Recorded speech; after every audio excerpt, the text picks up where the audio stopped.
This review will take a quick look at the famous Bigfoot mystery, and this was covered on the TV show Sightings a few years ago. It's a rather interesting review, and let me get it on the screen here real quick. One moment, please.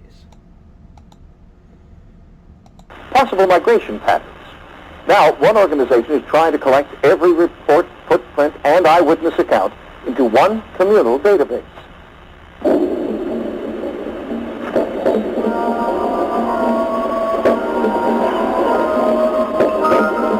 Called the Bigfoot Research Project, headquartered here in the heart of Bigfoot country, the Cascade Mountains of the Pacific Northwest. For the first time, Sasquatch is online, and every possible sighting, noise, footprint, hair sample, and anecdote is being checked out, cross-referenced, and rechecked.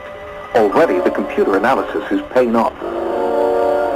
This color film was shot by Roger Patterson in 1967. It has never been proven to be a hoax. These are footprints shot on videotape just weeks ago.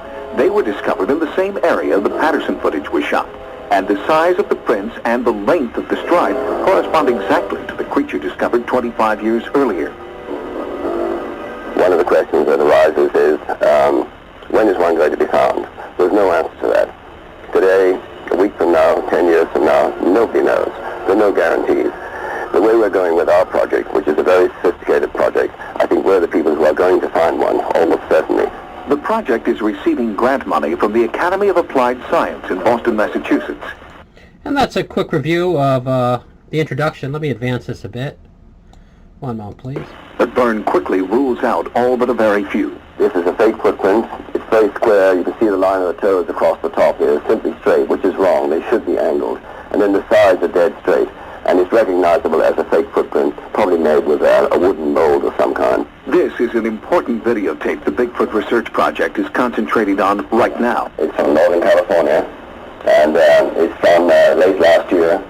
And the photographers say that in here, in the center of the picture there, just there, the dark area, you can see something, and you can see something moving. Independent Bigfoot researchers Scott Harriott and Daryl Owen captured these images in Northern California.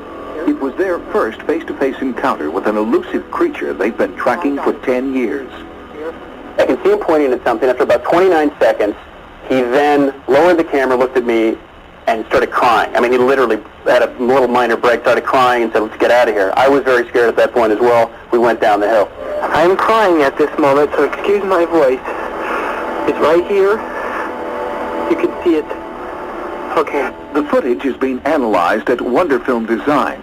Here, advanced computer enhancement technology allows researchers to take a closer look.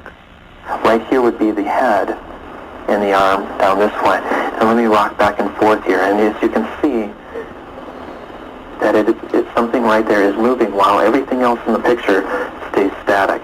There is something unusual moving in the thick woods of the Cascade Range, but the Bigfoot Research Project remains cautious in their optimism. And let me advance this a bit more. Dream colleagues. I was very slow to come out of the closet, very slow to talk about this. I was concerned about my employability. Biologists weren't really accepting this as an actual animal. So I still remained very quiet, and I'm not sure why in the end I came out. I guess I found in the last few years, talking to people, that people weren't as disbelieving as they used to be. One reason may be the overwhelming number of anomalous tracks recently sighted in Washington state. Down through here, there's a heel spot right here. And let me advance this a bit more.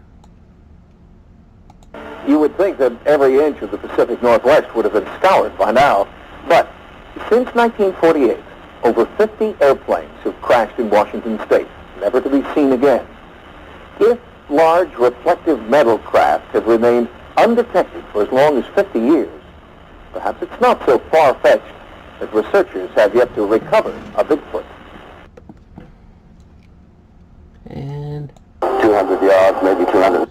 And that's a quick review of the Bigfoot mystery. And that was, as I stated earlier, shown on Sightings a few years ago. And let me get a final screen on here. One moment, please.